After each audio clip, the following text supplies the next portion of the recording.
मार्ग होय परी अंतरिक्ष, जेथे सर्वही पूर्व पक्ष, पाहो जाता अलक्ष लक्ष वेना.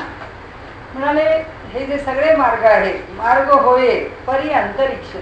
आता ह्याच्या पुढे ज्या मार्गाचा विचार करायचा आहे तो अंतर, म्हणजे ज्याला अंतरयात्रा म्हणतो, जो आत जाणारा आहे किंवा आम्हाला आत प्रवेश करायला लावणार आहे. अंतरिक्ष जेथे सर्वही पूर्व पक्ष. आपण गेल्या वेळी थोडंसं बोललो असं आता मला वाटतंय की पूर्व पक्ष आणि उत्तर पक्ष ही एक तत्वज्ञानामध्ये किंवा शास्त्रामध्ये चर्चा करण्याची गोष्ट आहे. त्याच्यात काय असतं की पूर्व पक्ष म्हणून आपल्या विरोधी जे मत आहे ते विरोधी मत आधी नोंदवायचं असतं, त्याला पूर्व पक्ष म्हणायचं. आणि मग ते मत कसं चुकीचं आहे हे आपण आपल्या सिद्धांत पक्षात किंवा उत्तर पक्षामध्ये त्याला आपण उत्तर द्यायचं किंवा त्याच्यावरती आपण निरूपण करायचं, त्याला भाष्य म्हणतात. तर त्या पद्धतीने तसं ते इथे समर्थ म्हणतात की जेथे सर्वही पूर्व पक्ष, म्हणजे इथे काहीही या जगातली कोणतीही गोष्ट असो ती पूर्व पक्षच आहे, ही काही उत्तर पक्ष नाही आहे, म्हणजे तो काही सिद्धांत पक्ष नाही आहे. हे सगळं सोडूनच द्यायच्या गोष्टी आहेत, या सगळ्या न स्वीकारण्याच्याच गोष्टी आहेत. पाहो जाता अलक्ष लक्ष वेना. म्हणाले त्या अलक्षाला पाहू गेलो आम्ही तर त्याला लक्ष वेना, म्हणजे त्याला आम्ही पाहू शकत नाही. उपनिषदांची अनेक वचन आहेत त्याप्रमाणे जो अचिंत्य आहे, जो अव्यय आहे, जो अखंड आहे, जो एकरस आहे, त्याला तुकडा करून आम्ही कसे पाहणार. जो अखंड आहे त्याला आम्ही पाहायचा आणि त्या अखंडाला पाहता येत नाही, म्हणजे आम्ही कसे पाहणार. म्हणून ते म्हणतात हे अलक्ष लक्ष वेना. लक्षे जयासी लक्षावे, ध्याने जयासी लिहावे, तेगे तेची आपण व्हावे त्रिविध प्रचिती. आता ते म्हणाले ज्याचं लक्ष जयासी लक्षावे, जे लक्ष ठेवून किंवा आपलं उद्दिष्ट म्हणून ज्याच्याकडे असावं, म्हणजे असा तो परमात्मा. किंवा ध्याने जयासी ध्यावे, ध्यानामध्ये ज्याचा स्वीकार करावा, याला प्राप्त करण्याकरता ध्यान लावावं, तेगे ते आपणची व्हावे. आता हे कसं आहे की मी माझं उद्दिष्ट, माझं लक्ष परमात्मा आहे, तेव्हा तो प्राप्त व्हावा किंवा ध्यानामध्ये मला त्याचं दर्शन व्हावं. म्हणाले हे व्हावं असं वाटणं मी आणि तो ह्या भिन्नतेच्या म्हणजे द्वैताच्या पातळीवर आहे. पण पुढे काय, तेगे त्याची आपण व्हावे. पुढे म्हणाले आपणच ते रूप होऊन जावं, आपणच त्याच्याशी एकरूप व्हावं. ही तिसऱ्या ओळीतली भावना. आणि चौथ्या ओळीत ते म्हणतात की आम्हाला अशी त्रिविधा प्रचिती यावी. आपल्याकडे प्रचितीचे 3 प्रकार सांगितले. एक शास्त्र प्रचिती आहे, एक गुरु प्रचिती आहे आणि एक आत्मप्रचिती. म्हणजे शास्त्राने एखादी गोष्ट समजून घ्यावी, गुरूंनी सांगितल्यानंतर त्याचा आपण अनुभव घ्यावा, आणि शेवटचा आत्मप्रचिती म्हणजे त्या आत्म्याचं दर्शन, आपली आपण स्वतः त्याचा अनुभव. आपण आतापर्यंत 2दा-3दा म्हणालो की समर्थ म्हणतात तुम्ही कशाला माझ्यावर विश्वास ठेवता, कुणी सांगितलं माझ्यावर विश्वास ठेवायला. येतं प्रत्ययासी कारण प्रत्यय पाहावा. मला प्रत्यय आला, जसं आपण म्हणतो की ते अमुक एक चितळ्यांची वस्तू खूप छान असते, त्यांच्या बाकरवडीसारखी बाकरवडी नाही, ते भारताबाहेर जाते, खाऊन बघा तुम्ही. असं एखाद्याला जर आपण म्हटलं की आमच्या पुण्याचं प्रसिद्ध आहे, त्यांची बाकरवडी खाऊन बघा, असं आपण का म्हणतो, तर आम्ही खाल्ली, आम्हाला आवडली.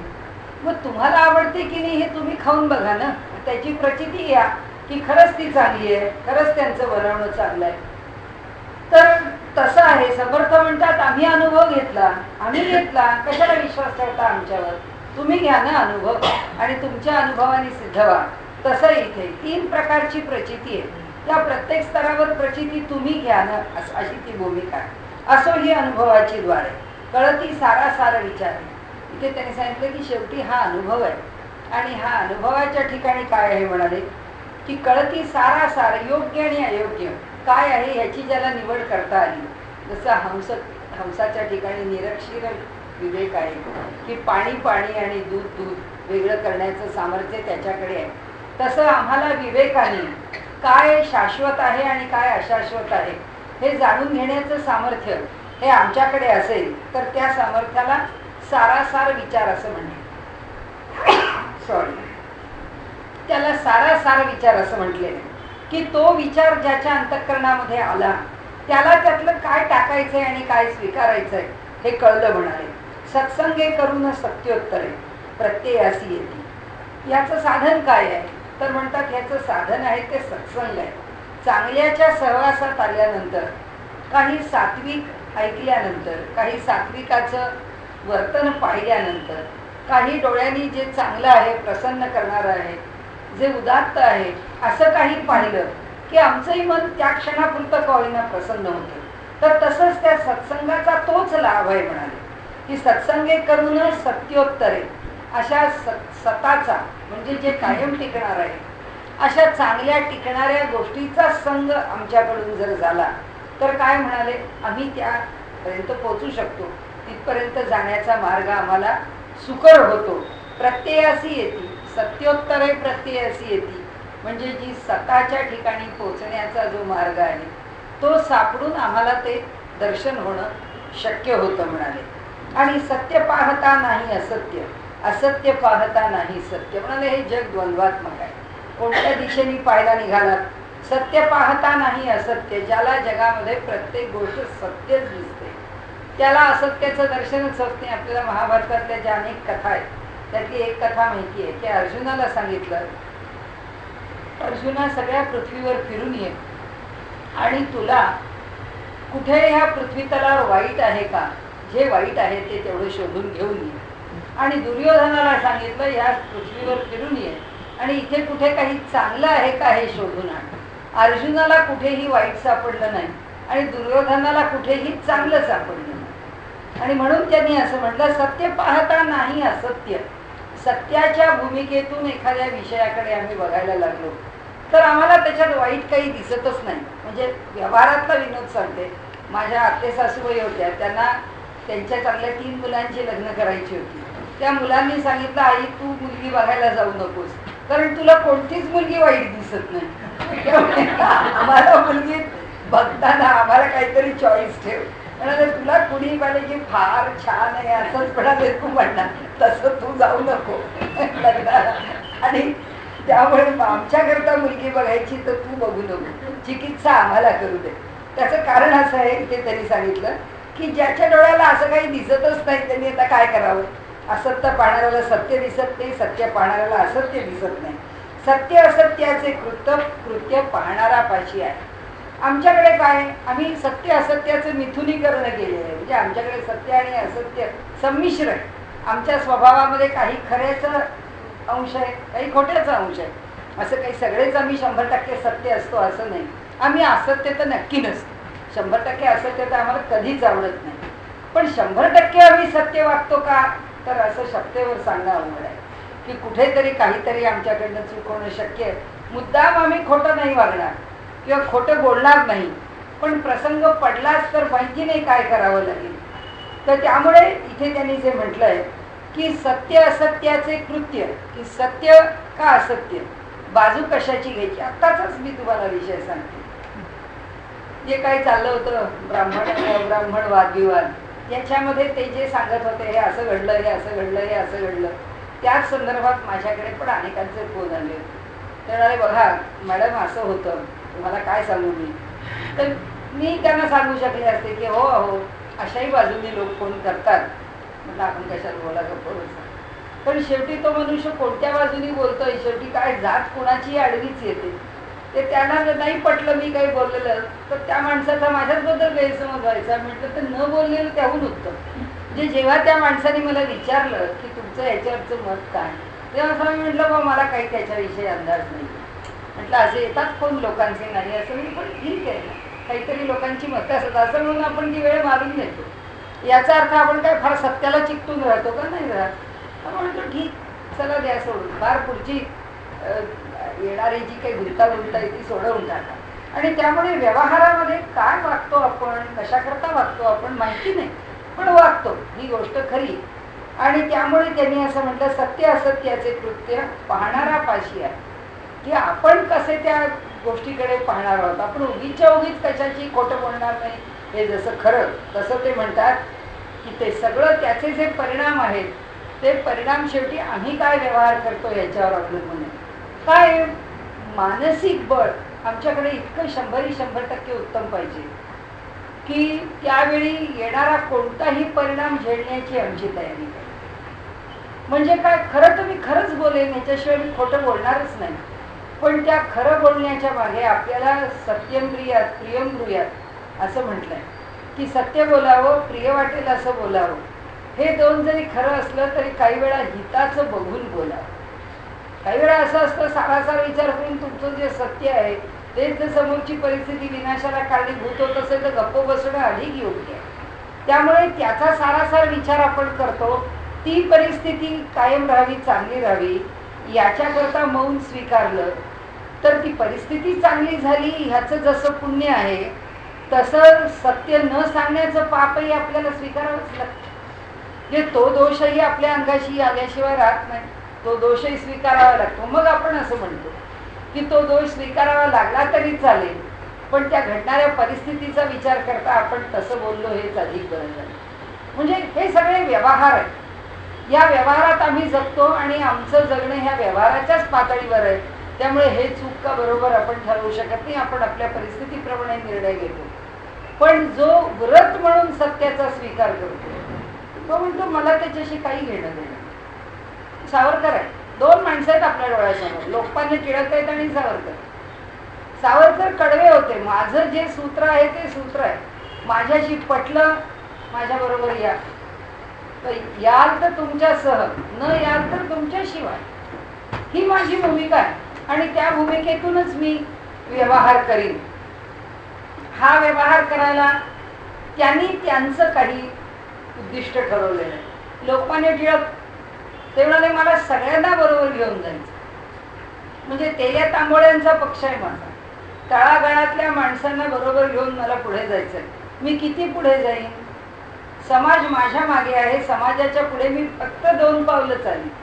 2 पावलं चालल्यावर मागे वळून बघीन. समाज पुन्हा माझ्या पाठीशी येऊन पोचला की फक्त 2च पावलं पुढे जाईल. सगळ्या समाजाला घेऊन पुढे जाताना एकदम ज्याला आपण आमूलाग्र बदलाचा विचार म्हणतो तो समाज पेलू शकत नाही. ही क्रांती समाजाला पेलता येत नाही. हा विचारातला एवढा बदल समाज पेलवू शकत नाही आणि त्यामुळे हे घडणं अवघड आहे. आणि म्हणून असं आहे की हे कसं वागावं, आपल्या परिस्थितीप्रमाणे वागावं, आपल्याला जसं जमेल तसं वागावं, किंवा आपण जे ध्येय धोरण स्वीकारलं आहे त्याप्रमाणे वागावं. शेवटी आम्ही काय, आणि समजून उमजून वागावं की मी जर असं वागणार आहे तर ह्याचे हे फायदे आहेत, मी जर असं वागणार आहे तर ह्याचे हे फायदे, त्याचे जे तोटे ते सोसायला तयार आहे, ह्याचे जे तोटे तेही सोसायला तयार आहे. आणि त्यामुळे त्यांनी इथे म्हटलंय की आम्ही काय पाहतो, आम्ही काय वागतो त्यावर आमचं जीवन अवलंबून आहे. पाहणारा पाहणे जया लागले ते तद्रूपत्वे प्राप्त झाले. आता पुन्हा अध्यात्माचा विषय आहे. खरा म्हणजे अध्यात्माचाच विषय आहे, पण समर्थ सारखे व्यवहाराने सांगतात म्हणून आपण व्यवहाराने बोलतो. म्हणाले पाहणार पाहणे जया लागले.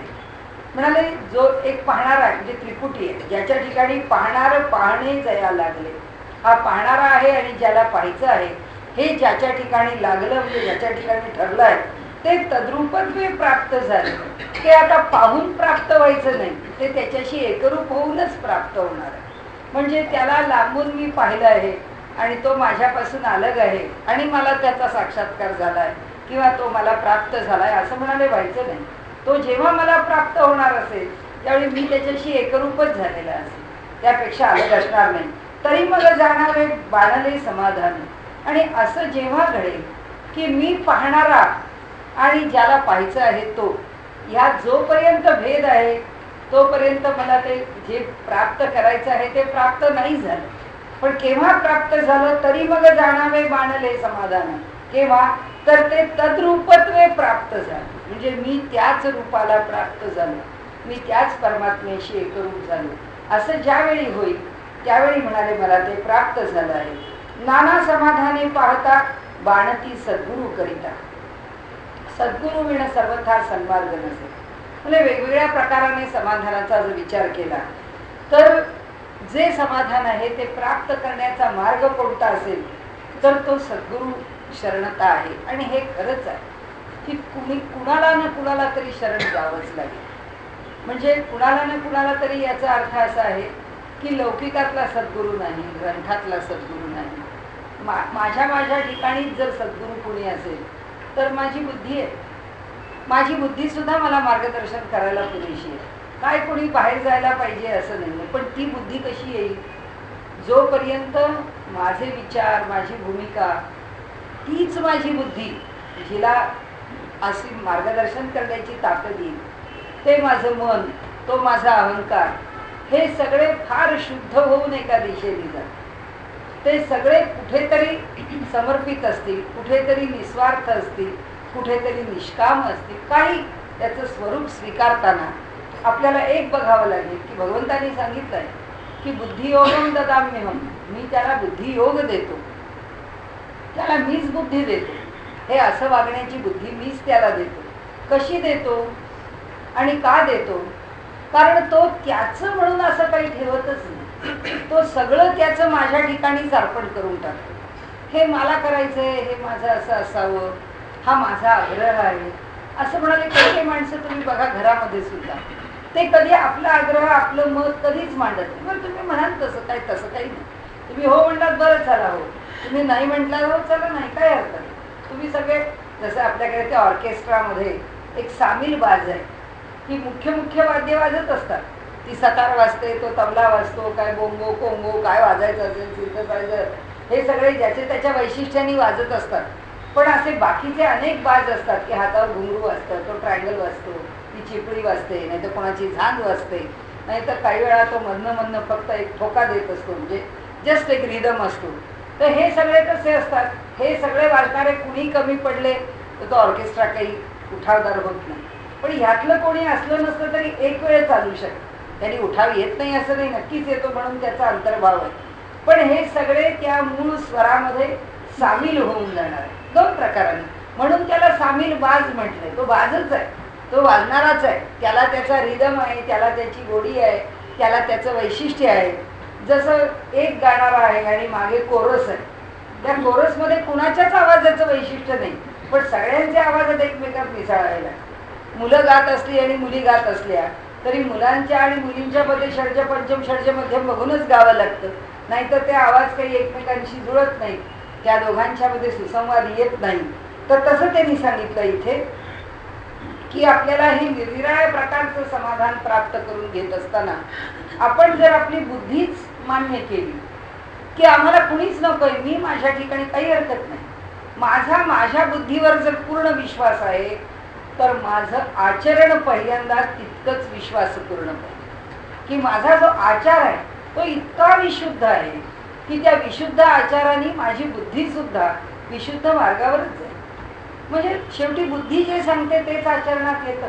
म्हणजे हे पुन्हा एक आवर्तन आहे, हे एक चक्र आहे की ते पुरं होणार आहे की बुद्धी आम्हाला मार्गदर्शन करते, प्रेरणा देते, तिच्याप्रमाणे आम्ही चांगलं किंवा वाईट आचरण करतो. ते चांगलं किंवा वाईट आचरण आहे तेच आचरण पुन्हा बुद्धीच्या ठिकाणी संस्कार देतं, पुन्हा बुद्धी त्या प्रेरणेने काम करते. म्हणजे आमची बुद्धी जर केवळ चांगल्या करताच कार्य करणारी आहे, केवळ चांगल्याचाच विचार करणारी आहे, तर भगवंत म्हणतो मी त्याला बुद्धी योग देतो. तू कुठेच बाहेर बघायला जाऊन, तू तुझ्या ठिकाणी पूर्ण आहे, तुझी बुद्धी तुला प्रतिक्षणी मार्गदर्शन करेल. आमच्याकडे ही ताकद नसेल की आम्ही आमच्या जीवावरती, माझ्या बुद्धीवरती, माझ्या निष्ठेवर, माझ्या हृदयात असलेल्या परमेश्वरावर, किंवा तो पण सोडा, माझा अहंकार जर त्याच्यापेक्षा जर मोठा असेल तर असं म्हणता येईल की मी माझं आचरण, मी माझं वागणं आणि मी माझा सगळा व्यवहार इतका स्वच्छ ठेवलेला आहे. त्या उदयनाचार्यांसारखा आहे की ते मोठे वैदिक होते आणि त्यावेळी बौद्ध धर्माचा पुष्कळ मोठा पगडा हिंदुस्थानवरती होता आणि जिथे तिथे वैदिक धर्माला हटवून टाकण्याकरता म्हणून ही मंडळी आपल्या बाजूनी राजाश्रय घेऊन या वैदिकांचा छळ बळाने आपल्या धर्माच्या प्रस्थापने करता त्याला कुठल्या ना कुठल्या तरी उद्योगात गुंतवून त्यांना परास्त करत असत, त्या वैदिकांना हरवत असत. तर उदयनाचार्यांनी विडा उचलला, सगळ्या भारतभर भ्रमण केलं आणि ह्या सगळ्या बौद्धांना परास्त केलं आपल्या विद्येने. ते जेव्हा जगन्नाथपुरीला गेले दर्शन घ्यायला, दुपारी मंदिर बंद होतं आणि तिथे मंदिराचे दरवाजे बंद. ते म्हणाले आता मला वेळच नाही, मी थोडाच वेळ थांबलोय, या गावात आलोय, मला देवाचं दर्शन झालं पाहिजे. म्हणाले दरवाजा बंद आहे. पुजाऱ्यांना म्हणाले मला उघडून दर्शन द्या भगवंताचं. नाही म्हणाले आता यावेळी तुम्हाला दर्शन होऊ शकत नाही जगन्नाथाचं. त्यांनी जगन्नाथाला आवाहन केलं. ते म्हणाले अरे मला दर्शन देत नाहीस, तू आज ह्या जागेवर सुरक्षित बसलायस, तो माझ्यामुळे बसलायस, सगळ्या भारतभर तुझ्याकरता हिंडतोय मी आणि तुला सांभाळतोय आणि तू मला दर्शन देत नाहीस, ऐश्वर्य मत्तोसी असा प्रश्न विचारला की ऐश्वर्याने तू काय उन्मत्त झालास? आता हे देवाला विचारलेला प्रश्न आहे भक्तानी. तू उन्मत्त झालास का? म्हणाले उघडायचं असेल तर दरवाजे उघड, मला दर्शन दे. आणि आश्चर्य असं की दरवाजे उघडले आणि त्यांना भगवंताचं दर्शन झालं, आपोआप दरवाजे उघडले, दर्शन झालं आणि ते तिथून पुढे निघाले. एवढा आत्मप्रत्यय पाहिजे ना. हा आत्मप्रत्यय ज्याच्याकडे आहे त्याची बुद्धीच त्याला मार्गदर्शनाला पुरेशी. व्यवहारात आम्ही जे बोलतो ना आमच्याबद्दल, नाही नाही मी अगदी बुद्धिप्रामाण्यवादी आहे, माझ्या बुद्धीला जे पटेल तेच मी करते. पण माझी बुद्धी केवढी, माझ्या बुद्धीची ताकद काय, त्या बुद्धीवर संस्कार काय, या सगळ्याचा विचार न करता माणूस इकडचं तिकडचं उचलून म्हणजे संदर्भाशिवाय अनेक वचनांचा उपयोग आम्ही करून घेतो. हे आम्हाला जमत नाही. तेव्हा काय होतं, तेव्हा गुरुच्या शब्दावर विश्वास ठेवा, पूर्ण भावाने गुरुला शरण जा. त्याला शरण गेलं की तो प्रतिक्षणी सांभाळ. अनेक लोक असे सांगतात, माझ्या ओळखीच्या त्या आशाताई परांजपे म्हणून एक गोंदवलेकर महाराजांवर त्यांनी पुष्कळ काम केलं. पुस्तक आत्ताचं अलीकडचं नामावरचं पुस्तक आलं तेव्हा त्यांनी ते मला सांगितलं. तेव्हा त्या म्हणाल्या की मला वाटलंच नाही बाबा बेलसर यांच्यावरती पुस्तक मला लिहिण्याची वेळ येईल.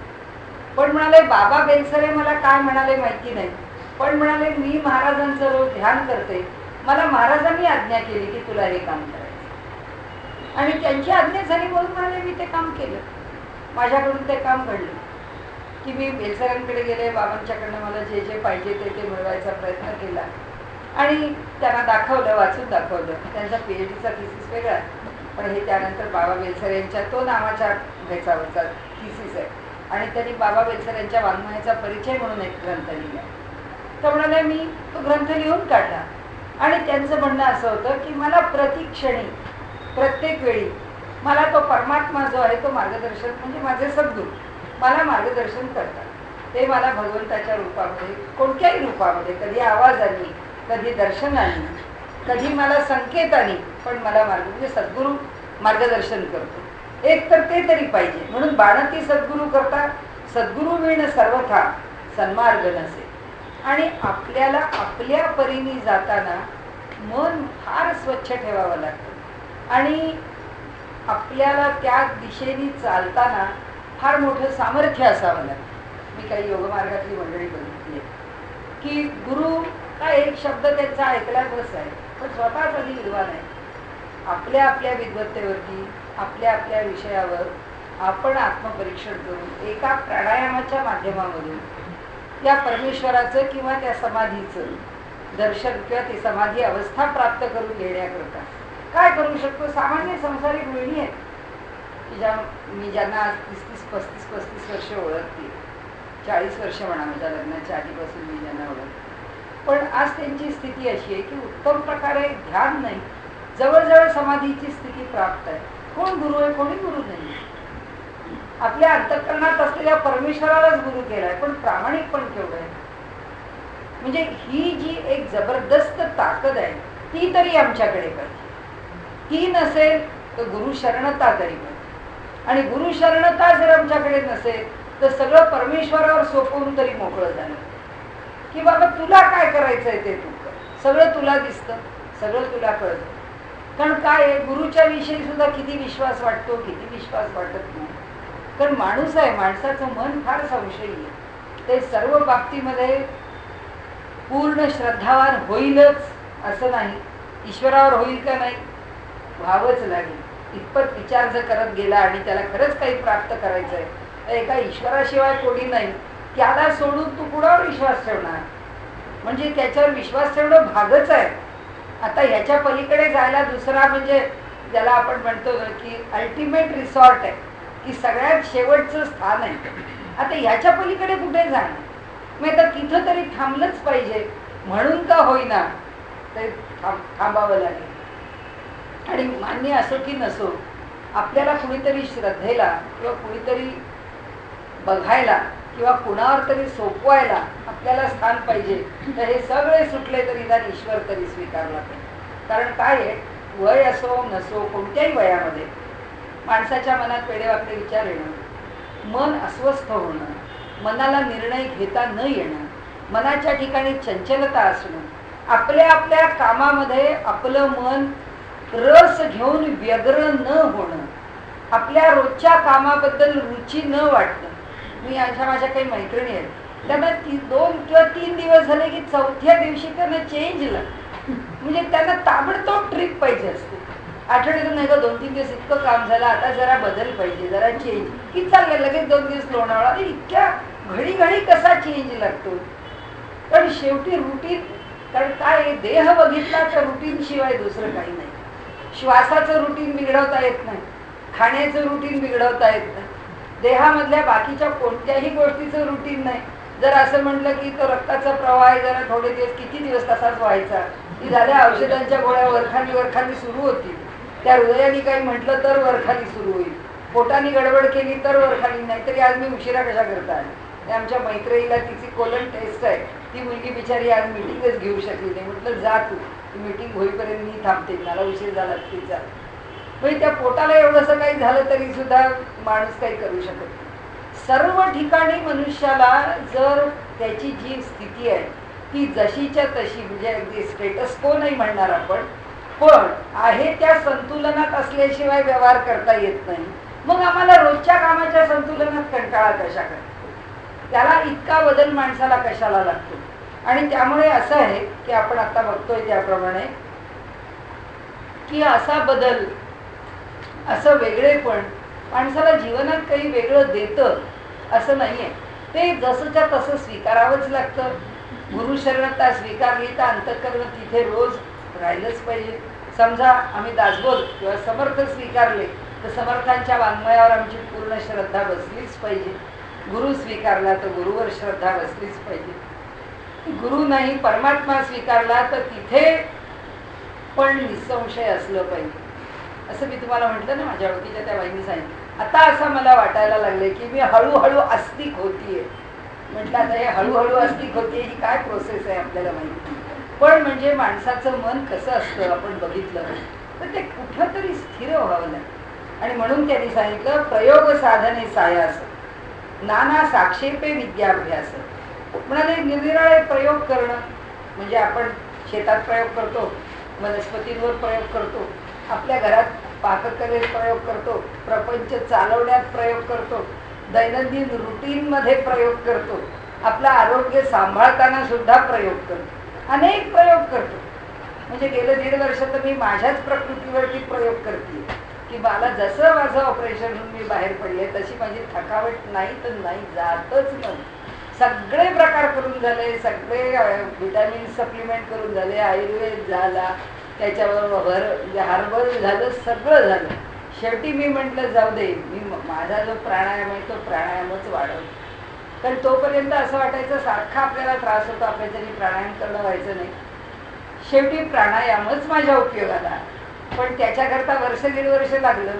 तुझं आहे तुझं पाशी, परी तू जागा चुकलासी, तू तुझं सोडून दिलं, तू अनेक गोष्टींच्या मागे धावत राहिला, तू आयुष्यभर हे करत राहिला असं प्राणायाम, ते मात्र सोडावंसं वाटलं.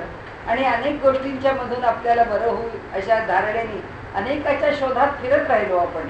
तसं त्यांनी सांगितलं माणूस अनेक प्रयोग करतो, अनेक साधने सायास. म्हणाले काय करतो, सारखं व्रतादी हे असं करून पाहत, ते तसं करून बघत. या अध्यात्माच्या मार्गात त्याच्यापेक्षा काही वेगळं नाही आहे. जसं व्यवहारात आहे की आपल्याला असं वाटतं हे केल्याने कसं, कुणी जरा खाण्यापिण्यावरती, कुणी जरा डाएटवरती एखादं जर व्याख्यान ठेवलं तर आम्ही धावत जात की ते काय म्हणतात, त्यात कसं डाएट असावं, कशाने वजन कमी होतं, काय करावं.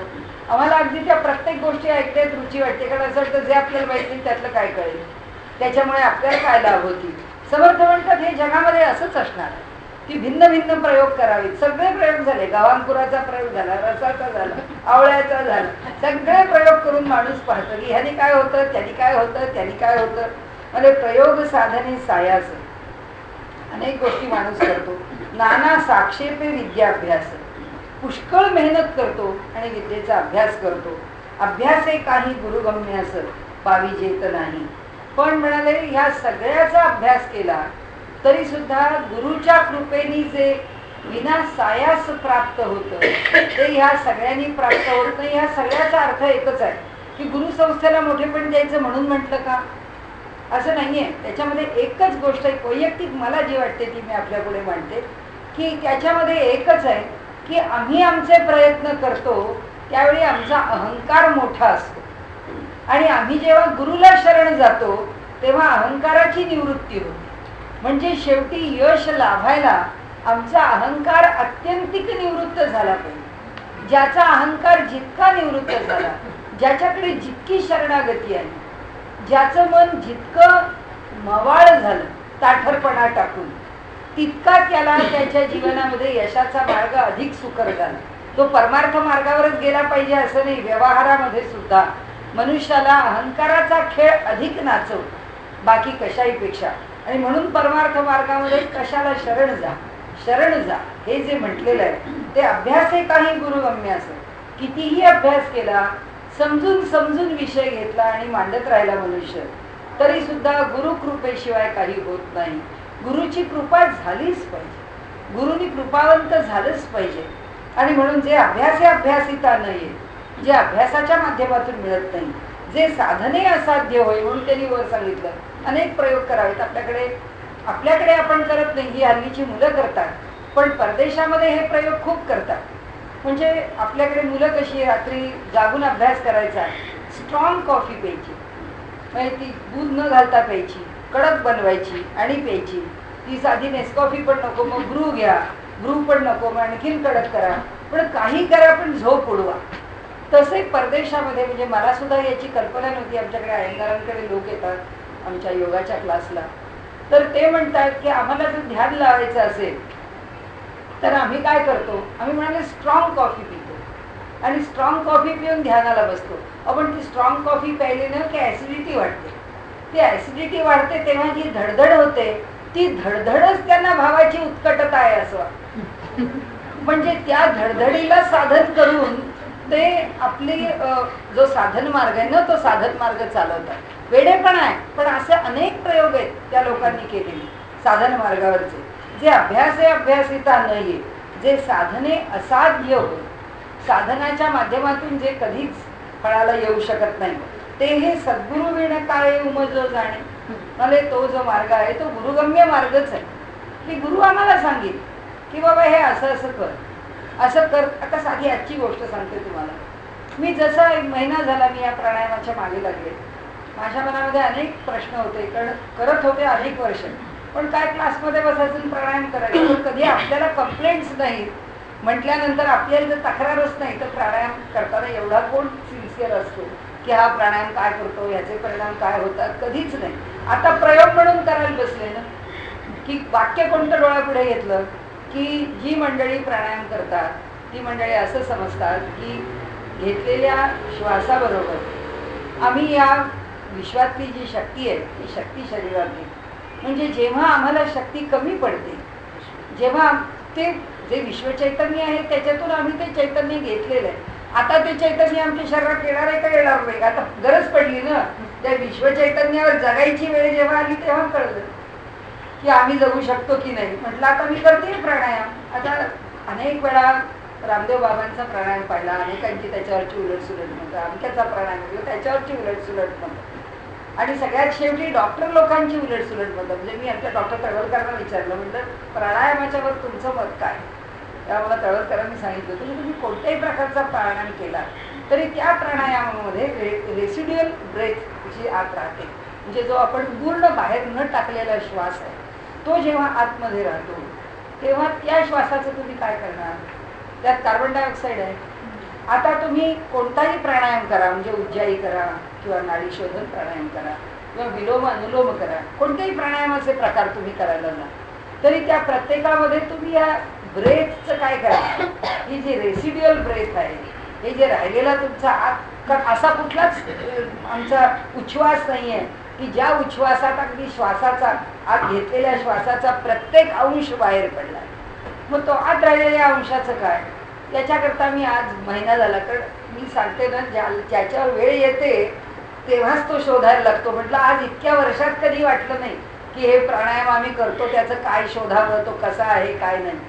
पण आता जेव्हा तुमच्यावर वेळ आली मग असं म्हटलं प्राणायामाचा लाभ होईल का त्याचा माझा तोटा होईल, कारण आता त्याची भीती वाटायला लागली.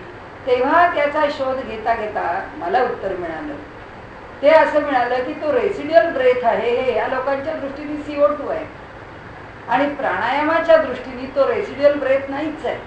म्हणजे आम्ही श्वासाचा आयाम करतो, म्हणजे आम्ही जेव्हा श्वास उच्छ्वास टाकतो त्यावेळी आम्ही काय समजतो हा विषय वेगळा. आणि मला माझं स्पष्टीकरण मिळून माझ्या मनाचं समाधान झालं की मी म्हणते या लोकांना जर असं वाटतं की प्राणायामामधला काही श्वास आत राहतो आणि तो आत राहिलेला श्वास जर कार्बन डायऑक्साईड आहे असं जर तुमचं म्हणणं आहे, तर मग आम्ही साधा श्वासोश्वास घेतो त्यात नाही करावं आतमध्ये.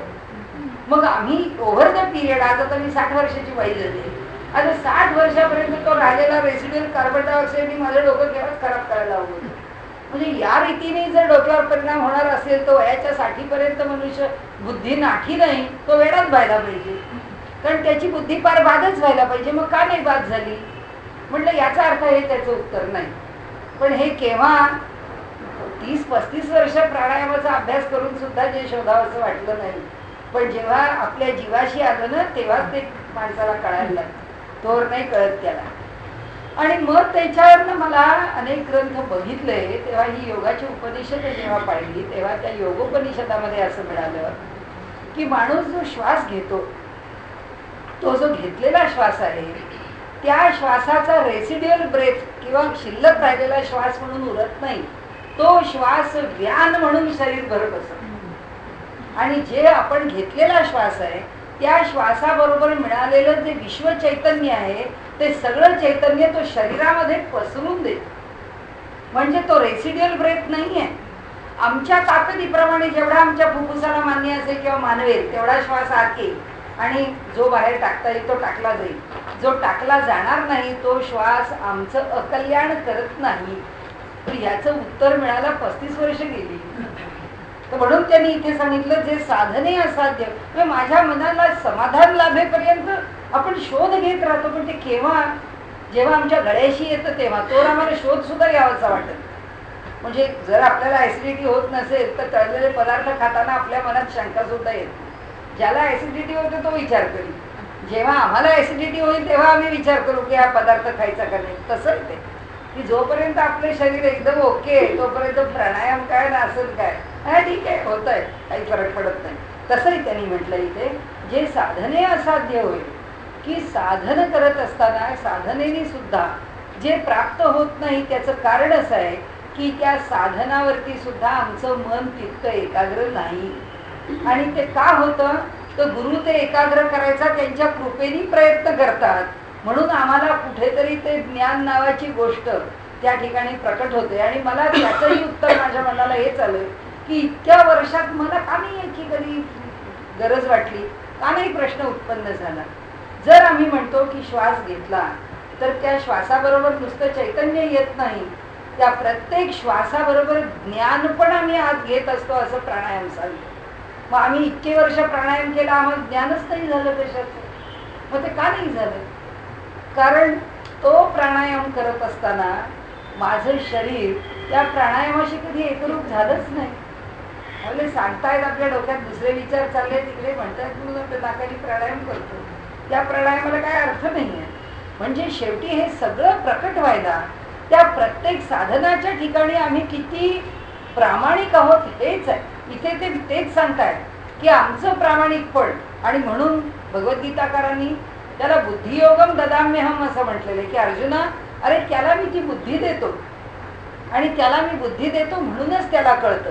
याचा अर्थ देवानी आपल्याला आजपर्यंत बुद्धी दिली नाही म्हणून आपल्याला कळलं नाही, आज त्यांनी बुद्धी दिली म्हणून आज आपल्याला कळतं.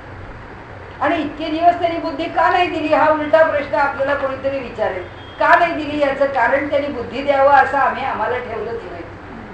आम्ही त्याच्याकरता तयार नाही केलं, आम्ही तेव्हाच तयार केलं असतं, त्यांनी तेव्हाच बुद्धी दिली असते. आणि म्हणून इथे त्यांनी जे सांगितलंय की जे अभ्यास आहे अभ्यासिता नाहीये, जे साधने असाध्य होईल ते हे सद्गुरु विण काय उमजो जाणे, ते सद्गुरूच्या शिवाय समजणार नाही. आणि म्हणून या कारणे ज्ञानमार्ग कळाया धरावा सत्संग, सत्संगे विण प्रसंग बोलोची नाही.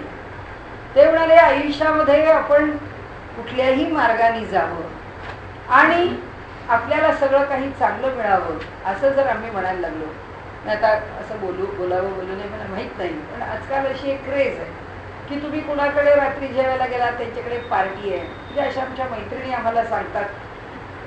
आपण ज्याचा अनुभव घेतो म्हणून मी आपल्या पुढे मांडते की असं भेटलं की आता आमच्यासारखा कोणी त्या पार्टीत असला की घेणारा विस्की पण घेत असतो, कुणी झील पण घेत असतो, कुणी वोडका पण घेत असतो, पण तो त्या कुठल्या का दारू बरोबर असे ना, अगदी भले तो बिअर घेत असला तरी सुद्धा, पण त्याच्याबरोबर त्याला तत्वज्ञान डिस्कस करायला आवडतं. म्हणजे तत्वज्ञान डिस्कस करण्याला हातामध्ये दारूचा पेला पाहिजे हे इकडे मान्य नाही. आणि म्हणून त्यांनी इथे सांगितलं की कळा या धरावा सत्संग, या विषयाविषयी बोलायचं असेल तर दारूच्या पेल्याबरोबर हा विषय असू शकत नाही. सत्संगात या आणि मग या विषयाची चर्चा करा. असं एकाच ठिकाणी मी केलंय. आता तो विषय आपल्या पुढे मांडायला हरकत नाही. आमच्या रवींद्र भटांनी असंच माझ्याकडे काहीतरी विषय त्यांनी काढला. मी त्यांना म्हणलं, अहो दारू पीत बसलात तुम्ही समर्थांच्यावर आणि सगळ्या संतांच्यावर कादंबरी लिहिणार, इथं दारू पिणार, कादंबरी लिहायला म्हणून जिथे जाऊन बसणार तिथे सुद्धा जर तुम्ही दारू पिणार तर मग ह्या तुमच्या या संतांच्यावरच्या कादंबऱ्यांना अर्थ काय? या कादंबऱ्या लिहिताना जर आचार शुचिता आपल्याचकडे नाही तर दुसऱ्या माणसाला ते वाचून ते फार भावावं, हे कसं व्हावं आणि त्याचा लाभ आपल्याला व्हावा हे तरी कसं व्हावं? म्हणजे दारू बरोबर हे विषय नाही होऊ शकत. आणि त्यामुळे त्यांनी इथे जे आज आज गंमत आहे सगळी, म्हणून म्हटलं या कारणे ज्ञानमार्ग कळाया धरावा सत्संग. सगळ्या आता समजा भगवान रजनीश असो किंवा अनेक प्रकारच्या लोकांच्या योगाच्या मार्गात, कुठल्या साधन मार्गात लोक अशा प्रकारचे अंमली पदार्थ घेतात, त्याचं सेवन करतात आणि मग ते बसतात. त्यांचं ध्यान असेल काय, त्यांची जी पद्धत असेल त्या पद्धतीने उपासना करायला बसतात. म्हणजे त्यांच्यामध्ये एक तंद्री लागलेली असते. अहो ती तंद्री दुसऱ्याची पण लागते, तंबाखू खाणाऱ्याची पण लागते. त्याला तुम्ही तिथं कशाला बसायला पाहिजे? ती तंद्री त्या तंबाखूची आहे, ती तंद्री त्या ह्याची नाही. असं मत्तो भवती. नारदांनी सुद्धा म्हटलंय की त्या भक्तीमध्ये तो मत्त होतो, उन्मत्त होतो, पण त्या भक्तीची मस्ती आहे ती त्या तंबाखूची मस्ती नाही आहे, ती त्या दारूची मस्ती नाही, ती त्याची तंद्रा नाही आहे. तर त्यामुळे ते इथे म्हणतात की सत्संगाशिवाय हा विषय तुम्ही बोलूच नका. समर्थांनी सांगितलं, सत्संगे विण प्रसंग बोलोची नाही, सेवावे सद्गुरूचे चरण, या नाव पादसेवन, चौथे भक्तीचे लक्षण ते हे निरोपिले. देव ब्राह्मण महानुभाव सत्पात्र भजनाचे ठाव. आता इथपर्यंत सद्गुरू बोलले. आता म्हणाले जे जे मोठे आहेत ते उपनिषदांनी पण म्हणले की आपल्या घरामध्ये आपण नेहमी समाजामध्ये कुणी चांगली चांगली माणसं आहेत का हे बघावं आणि त्या चांगल्या चांगल्या लोकांना आपल्या घरी बोलवावं. आता पूर्वी पद्धत होती, आता तशी राहिली नाही, पण त्याचं पूजन करावं, त्याचे चरण आपल्या घरी धुवावेत, त्याचा आदर सत्कार करावा. म्हणाले हे आपल्याकडनं घडावं का, तर चांगल्या लोकांचं पूजन आपल्या घरी व्हावं. तसं त्यांनी म्हटलंय की जे जे श्रेष्ठ लोक आहेत त्यांचं पूजन घडावं. देव ब्राह्मण महानुभाव सत्पात्र भजनाचे ठाव, ऐसिये ठाई सद्भाव दृढ धरावा, त्यांच्या ठिकाणी सद्भाव ठेवावा. हे प्रवृत्तीचे बोलणे, हे हा व्यवहार झाला म्हणाले. का? कारण व्यवहारात तुम्ही वागता म्हणून उपनिषदांनी पण व्यवहारच सांगितला. त्यामुळे तुमचा सद्गुरू कुणी श्रेष्ठ असेल आणि समोर आलेला मनुष्य कुणी असा चायरा गैरा असेल आणि तरी सुद्धा काहीतरी काम बरं करतो आहे असं म्हणून तुमच्या घरी ती व्यक्ती आलेली आहे आणि त्या व्यक्तीचा जर सन्मान करायची वेळ आली तर जो मान सद्गुरूला द्याल तो भाव अंतःकरणामध्ये ठेवा आणि त्याचं पूजन करा. त्याचे दोष आणि त्याचे गुण त्याचा तो पाहून घेईल, पण तुम्ही तुमच्या ठिकाणी त्याला दोष गुण लावून तुम्ही दोष लावून घेऊ नका. समर्थ म्हणतात व्यवहारामध्ये एवढंच करा, त्याचं काय चांगलं आहे तेवढं बघून घ्या, त्याचं वाईट आहे ते सोडून द्या. म्हणून व्यवहाराकरता जे चांगलं आहे ते मात्र जवळ करा. बोलिले रक्षा या कारणे का, ते म्हणतात तुमचं रक्षण करण्याकरता सांगतो की व्यवहारामध्ये माणसांनी नाही तर चांगली माणसं एकत्र येणारच नाही. समर्थांना हा जनसमुदाय चांगल्या प्रकाराने कसा एकत्र यावा ह्याचे अनेक पर्याय आहेत समर्थांनी दिलेले, परंतु सद्गुरू पाय सेवणे या नाव पादसेवन, या सगळ्यांना मोठेपण द्यावं पण आपल्या सद्गुरूंना कधी विसरू नये. हे पादसेवन चौथी भक्ती. पावन करीत असे त्रिजगती, जये करिता सायोज्य मुक्ती साधकासो होय. आणि ज्याचं फळ काय आहे, एकरूपता आहे ईश्वराशी. सायुज्य मुक्ती ही सर्व मुक्तींमध्ये श्रेष्ठ आहे. म्हणून थोराहून थोर चौथे भक्तीचे निर्धार, जयेकरिता पहिलं पार बहुत प्राणी पावती. मला ही जी चौथी भक्ती आहे यांनी ह्या जगामध्ये तरुण जाण्याचं सामर्थ्य गुरुला शरण जाण्यातच आहे आणि त्यातून ते प्राप्त होणार आहे. अजून आहे ना वेळ? अर्चन भक्ती 5 मिनिटं आहेत ना. अर्चन भक्ती श्रीराम मागा झाले निरूपण चौथे भक्तीचे लक्षण. आता एका सावधान 5वी भक्ती. 5वी भक्ती ते अर्चन. अर्चन म्हणजे देवतार्चन. शास्त्रोक्त पूजा विधान केले पाहिजे. म्हणाले देवाची पूजा करावी ती पूर्णपणे शास्त्रोक्त करावी. नाना आसने उपकरणे वस्त्रे अलंकार भूषणे मानस पूजा मूर्ती ध्यान या नाव 5वी भक्ती. काय काय करावी? म्हणाले एक तर मानस पूजा तरी करावी, नाहीतर प्रत्यक्ष मूर्तीची तरी भक्ती करावी. म्हणजे त्या मूर्तीला सगळे उपचार अर्पण करून तरी ही भक्ती. अर्चन म्हणजे पूजा भक्ती. देव ब्राह्मण अग्निपूजन सगळ्यांची पूजा करावी. साधू संत अतीत पूजन इति महानुभाव गायत्री पूजन या नाव 5वी भक्ती. धातू पाषाण मृत्तिका पूजन चित्रलेप सत्पात्र पूजन म्हणजे आपले गृहीचे देवतार्चन या नाव 5वी भक्ती. जे जे काही योग्य आहे पूजण्याला त्या त्या सगळ्याची भक्ती करावी. शिळा सप्तांकित नवांकित आपण पाहतो, आपण करतोच घरामध्ये. बाण आणतो तो ठेवतो, नंतर चक्र असलेला इकडे मुक्तीनाथला जाऊन आपण घेऊन येतो. हे सगळे जे शाळीग्राम आहेत त्या शाळीग्रामांचं पूजन करतो.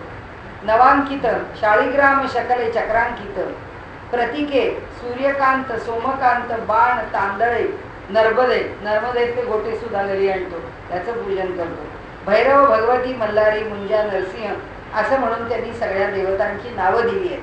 अश्वत्थ नारायण सूर्यनारायण लक्ष्मीनारायण त्रिवल्ल नारायण अशी पुष्ट नावं. ऐशा परमेश्वराच्या मूर्ती पाहू जाता उदंड असतील त्यांचे अर्चन करावे भक्ती 5वी ऐसी. या सगळ्यांचं पूजन. आता आमच्या घरी कोणता देव आहे तो लोक सांगतात आमच्या घरी असा देव आहे, आमच्या घरी तसा देव आहे. मी बीडला गेले होते आष्टीच्या ठिकाणी, तिथे रघुनाथराव क्षीरसागर म्हणून फार मोठे साधक दत्त संप्रदायातले.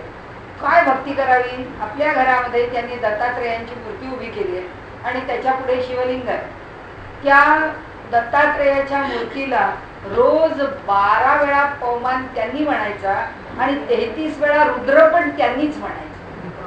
आणि ते गृहस्थ आष्टीला त्या घरामध्ये जे गेले म्हणजे आपल्या घराचा उंबरठा ओलांडून आत गेले आणि ते आणि त्यांची बायको हे दोघे जण तिथे आत गेल्यावर जे सोहळ्यात झाले ते आता नाहीयेत. रघुनाथराव जरा लवकर गेले पण शेवटपर्यंत ते सोहळ्यातच होते. ते सोहळ्यातून ओळ्यात कधी आलेच नाही. दिवस रात्र देवतेची उपासना. ही अशी अर्चन भक्ती कुठे नाही बघितली.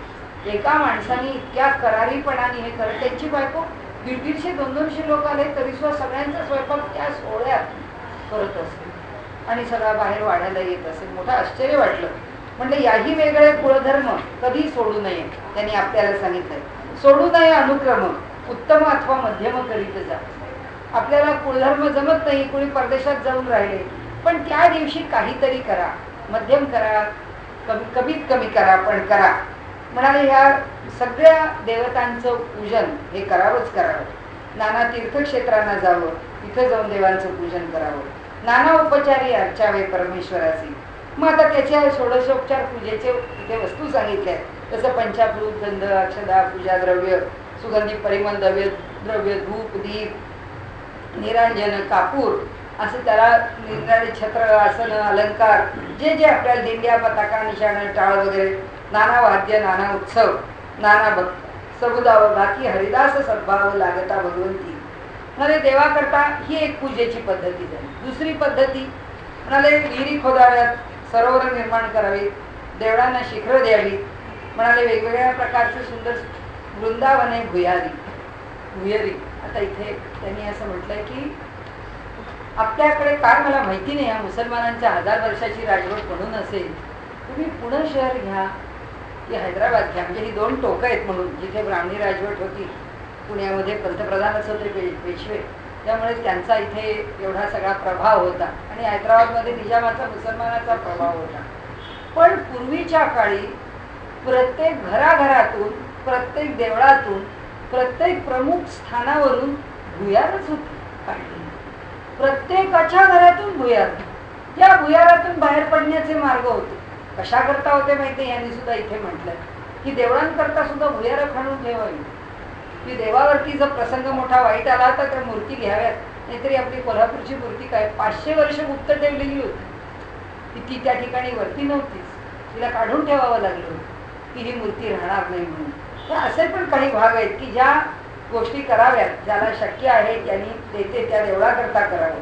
मठ मंड्या धर्मशाळा देवद्वारी पडशाळा, आणि मांडावं काही ना काहीतरी, नक्षत्रमाळा दीपमाळा तयार कराव्या देवाच्या देवळामध्ये, तर कुठे धर्मशाळा बांधाव्यात, काही काम करावं, देवतेला वस्त्र सामग्री द्यावी, पडदे द्यावेत, चांदवे द्यावेत, रथ द्यावेत, असं काही ना काही देवळाला, हत्ती घोडे गाड्या जे शक्य असेल ते देवाला द्यावं.